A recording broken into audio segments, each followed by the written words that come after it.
This is my student support system. Keep watching, keep learning. Hello. आज की इस class में आप सबका स्वागत है। आज हम एक बहुत ही छोटा सा और बहुत ही इम्पोर्टेंट टॉपिक डिस्कस करने वाले हैं और वो है फीटल सर्कुलेशन। कई बार एग्जाम में ये क्वेश्चन आता है। ये लेक्चर आप हिंदी में देख रहे हैं। यदि आप इंग्लिश में स्टडी करना चाहते हैं तो आई बटन पे क्लिक कर सकते हैं। वहां पर आपको इंग्लिश लेक्चर का लिंक मिल जाएगा या आप डायरेक्ट चैनल को विजिट करके भी इस वीडियो को इंग्लिश में देख सकते हैं। सबसे पहले हम जान लेते हैं कि सर्कुलेशन कहते किसे हैं। रक्त परिसंचरण या सर्कुलेशन ऑफ ब्लड रक्त वाहिकाओं के माध्यम से शरीर के विभिन्न हिस्सों तक रक्त का प्रवाह के रूप में परिभाषित किया गया है। एनाटॉमी और फिजियोलॉजी में हमारे शरीर में हम 4 प्रकार के ब्लड सर्कुलेशन स्टडी करते हैं। Pulmonary circulation, systemic circulation, foetal circulation and portal circulation. तो इन सभी सर्कुलेशन के बारे में आपको लेक्चर्स मिल जाएंगे इस चैनल पर। आज हम इस वीडियो में स्टडी करने वाले हैं फीटल सर्कुलेशन। फीटल सर्कुलेशन क्या है? एक्चुअली फीटल सर्कुलेशन एक वयस्क सर्कुलेशन से थोड़ा सा डिफरेंट होता है, क्योंकि वहां पर जो लंग्स हैं वो निष्क्रिय होते हैं, काम नहीं कर रहे होते हैं और ऑक्सीजन एक्सचेंज, गैसों का जो एक्सचेंज है, ऑक्सीजन लेना, कार्बन डाइऑक्साइड बाहर निकालना, न्यूट्रिएंट्स को रिसीव करना, वेस्ट प्रोडक्ट बाहर निकालना, ये सारा काम प्लेसेंटा के माध्यम से होता है। मदर के जो ब्लड है वहां से आता है और ये जो सर्कुलेशन है इसको ही हम फीटल सर्कुलेशन कहते हैं और कई बार ये एग्जाम में आता है। तो आज पूरा इसकी सर्कुलेशन की डिटेल हम समझने वाले हैं इस लेक्चर में। प्लेसेंटा क्या है? प्लेसेंटा एक अस्थायी संरचना है जो भ्रूण के विकास के समय यूट्रस में बनती है। यूट्राइन वॉल से वो चिपकी होती है और वहां से हाफ ऑफ द प्लेसेंटा में मदर का ब्लड सर्कुलेट होता है और हाफ ऑफ प्लेसेंटा में क्या होता है, फीटस का जो ब्लड है वो सर्कुलेट होता है और दोनों के बीच में एक थिन सिंगल लेयर की एक मेम्ब्रेन होती है जहां से एक्सचेंज होता है। तो प्लेसेंटा में ही दोनों का ब्लड है, परंतु वो मिक्स नहीं होता है। एक थिन लेयर से प्लेसेंटल बैरियर के, जिसको हम कह सकते हैं, उसके दोनों तरफ रहता है और अपने जो exchange of gases and nutrients है वो कंप्लीट करता है। इसको हम इस पिक्चर की सहायता से समझ सकते हैं कि यहाँ से ये अम्बिलिकल कॉर्ड है जहाँ से एक वेन और 2 आर्टरीज इसके अंदर होती हैं, 1 वेन 2 आर्टरीज, और ये ब्लड इन विलाइज के अंदर सर्कुलेट होता है। जबकि प्लेसेंटा का, मदर का जो ब्लड है वो ये बड़े बड़े साइनसेस होते हैं इंटरविलस स्पेस, यहाँ पर सर्कुलेट करते हैं और यहाँ से ये जो एक लेयर है यहाँ से exchange of gases and nutrients हो जाता है। तो दोनों ब्लड जो हैं प्लेसेंटा में ही हैं, बट परंतु कभी भी मिक्स नहीं होते हैं, सेपरेट रहते हैं। अब हम देखते हैं कि जो ऑक्सीजनेटेड ब्लड है प्लेसेंटा से आएगा, लंग से नहीं आएगा, प्लेसेंटा से आएगा, है ना, क्योंकि मदर का जो ब्लड है वहां से ऑक्सीजन बच्चा लेता है। तो प्लेसेंटा से एक वेन जो आ रही है उसमें ऑक्सीजनेटेड ब्लड है। नॉर्मली वयस्क जो ब्लड सर्कुलेशन होता है उसमें हम देखते हैं कि वेन्स में अनऑक्सीजनेटेड ब्लड होता है, बट जो अम्बिलिकल कॉर्ड है उस वेन में ऑक्सीजनेटेड ब्लड है।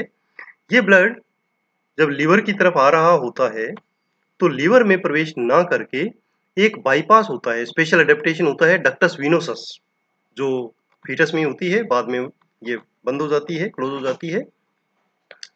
ये इस ब्लड को, लीवर को बाईपास करके ऑक्सीजनेटेड ब्लड को डायरेक्ट डाल देता है इन्फीरियर वीना कावा में। ठीक है ना। तो एक स्पेशल अडेप्टेशन क्या हो गया, डक्टस विनोसस। ये एग्जाम में क्वेश्चन पूछते हैं कौन कौन से स्पेशल अडेप्टेशन है जो फीटस के ब्लड को सर्कुलेट करते हैं। तो एक हो गया हमारा डक्टस विनोसस जो बाईपास करता है लीवर को। अब इन्फीरियर वीना कावा क्या करेगी, इस ऑक्सीजनेटेड ब्लड को शिशु के, गर्भस्थ शिशु के यानी फीटस के हार्ट के राइट एट्रियम में डाल देगी। ठीक है ना। तो राइट एट्रियम में ऑक्सीजनेटेड ब्लड आ गया। ठीक है ना। यहाँ से जो इन्फीरियर वीना कावा है वो ब्लड डाल देगी राइट एट्रियम में। ठीक है ना। अब नॉर्मल अगर ब्लड सर्कुलेशन में देखें तो राइट एट्रियम से ब्लड कहाँ जाता है, राइट वेंट्रिकल में, परंतु यहाँ पर एक स्टेप स्पेशल अडेप्टेशन हार्ट में और होता है। ठीक है ना। तो वो क्या होता है, वो होता है ओवल फोरामेन या फोरामेन ओवल, जिसके माध्यम से जो ब्लड है वो डायरेक्ट चला जाता है राइट साइड से left side of the heart में, ठीक है ना। तो राइट एट्रियम से ये चला जाएगा लेफ्ट एट्रियम में, और बहुत ही कम अमाउंट राइट वेंट्रिकल में जाएगी, ठीक है। तो भ्रूण के जो दिल में है, फेफड़ों को बाईपास करने के लिए दो अनुकूलन है। पहला है फोरामेन ओवल, जो एक वाल्व की तरह काम करता है, जिसे हृदय में जो रक्त है वो दाएं आलिंद से यानी राइट एट्रियम से बाएं आलिंद या बाएं लेफ्ट एट्रियम में प्रवेश कर जाता है। तो यहाँ ऑक्सीजनेटेड ब्लड अब लेफ्ट साइड में आ गया। दूसरा अडेप्टेशन है डक्टस आर्टेरियोसस, ठीक है ना। तो डक्टस आर्टेरियोसस कहाँ पर है कि जब कुछ अमाउंट रक्त की यहाँ पर राइट वेंट्रिकल में आ गई है, तो अब जब ब्लड पंप करेगा तो ये ब्लड पल्मोनरी आर्टरी के माध्यम से ऊपर जाएगा, परंतु ये लंग्स में ना जाकर ये जो डक्टस आर्टेरियोसस है उसके द्वारा डायरेक्ट ओल्टा में चली जाएगी, और वहां से इस ब्लड के साथ मिलकर जो लेफ्ट वेंट्रिकल से ओल्टा में आ रहा है, शिशु के गर्भस्थ शिशु के पूरे शरीर को प्रवाहित जो ब्लड सर्कुलेट करती है, ऑक्सीजन पहुंचाती है, न्यूट्रिशन पहुंचाती है, और जो फीटल सर्कुलेशन है वो उसके फीटस के सिस्टमिक सर्कुलेशन में अब चला जाता है। उसके बाद आता है कि ये जो ब्लड है अब पूरे शरीर से ऑक्सीजन देकर और कार्बन डाइऑक्साइड लेकर वापस प्लेसेंटा की तरफ कैसे आता है। तो वापस प्लेसेंटा की तरफ आने के लिए यहाँ पर दो अम्बलाइकल आर्टरीज बनती हैं, जो इंटरनल इलियक आर्टरी से बनती हैं, और वो प्लेसेंटा की तरफ आती हैं अम्बलाइकल कॉर्ड के माध्यम से, और प्लेसेंटा तक ब्लड को, अनऑक्सीजनेटेड ब्लड को ले आती है, और यहाँ पर फिर से गैस एक्सचेंज होकर ऑक्सीजन बनकर और अम्बलाइकल वेन के माध्यम से वापस आ जाता है। तो ये सर्कुलेशन चलता रहता है, इसे ही हम फीटल सर्कुलेशन कहते हैं। तो इस कंप्लीट फीटल सर्कुलेशन को हम इस पिक्चर की सहायता से समझ सकते हैं कि एक वेन और दो आर्टरी अम्बलाइकल कॉर्ड में होती हैं। यहाँ पर वेन के माध्यम से ऑक्सीजनेटेड ब्लड प्लेसेंटा से गर्भस्थ शिशु की तरफ आता है, फिर ये डक्टस वेनोसस के माध्यम से लीवर को बाईपास करता हुआ डायरेक्ट इंफीरियर वीना कावा में, और इंफीरियर वीना कावा से right side of the heart, जिसमें राइट जो आपका एट्रियम है, वहां आ जाता है। अब नॉर्मल सर्कुलेशन में ये राइट एट्रियम से राइट वेंट्रिकल में जाना चाहिए, बट वहां पर एक स्पेशल अडेप्टेशन होता है फीटस में, फोरामेन ओवल या ओवल फोरामेन। यहाँ से ये डायरेक्ट लेफ्ट साइड के जो आपका एट्रियम है वहां पर आ गया, और लेफ्ट साइड के एट्रियम से लेफ्ट साइड के वेंट्रिकल में, और फिर सिस्टमिक सर्कुलेशन में चला जाएगा।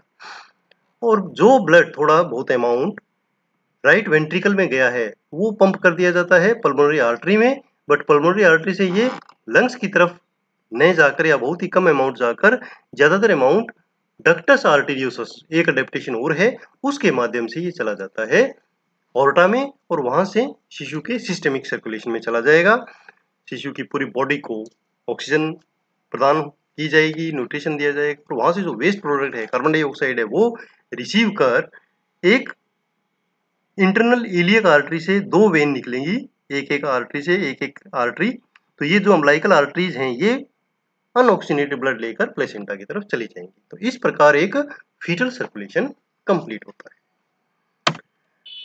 अब हम देखते हैं कि जब बच्चा का बर्थ होता है तो क्या क्या चेंजेस आते हैं। जब पहली बार बच्चा अपने सांस लेता है, लंग्स उसके फूलते हैं, तो पल्मोनरी सर्कुलेशन इंक्रीज हो जाता है, और फेफड़ों में से जो ब्लड होकर आएगा वो लेफ्ट जब एट्रियम में आएगा तो वहाँ ब्लड का प्रेशर इंक्रीज हो जाएगा, उससे फोरामेन ओवल का फ्लैप बंद हो जाता है। फोरामेन ओवल फिर बाद में ओपन कभी नहीं होता है, और दोनों एट्रियम्स के बीच में ब्लड सर्कुलेशन हमेशा के लिए बंद हो जाता है।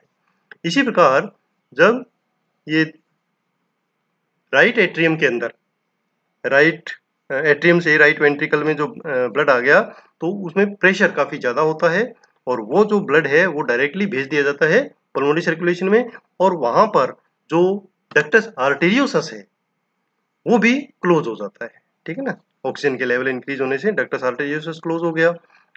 जब प्लेसेंटल सर्कुलेशन क्लोज हो जाता है, प्लेसेंटा से कोई ब्लड आना बंद हो जाता है क्योंकि वहां कॉर्ड कटिंग हो जाती है, तो उसके बाद जो अम्बलाइकल आर्टरीज और अम्बलाइकल वेन है और जो डक्टस वीनोसस है वो क्लोज हो जाते हैं, और धीरे धीरे वो कंप्लीट शट ऑफ हो जाते हैं। क्योंकि अब इनकी आवश्यकता रहती नहीं है। तो ये हो गया हमारा फीटल सर्कुलेशन। तो इसको आसानी से एग्जाम में लिख सकते हैं। ऐसे ही उपयोगी वीडियोस देखने के लिए आप चैनल को सब्सक्राइब कर सकते हैं, फेसबुक पेज लाइक कर सकते हैं और नोट्स बनाने के लिए विजिट करना ना भूलें mynursingstudents.blogspot.com। Thank you, have a nice day.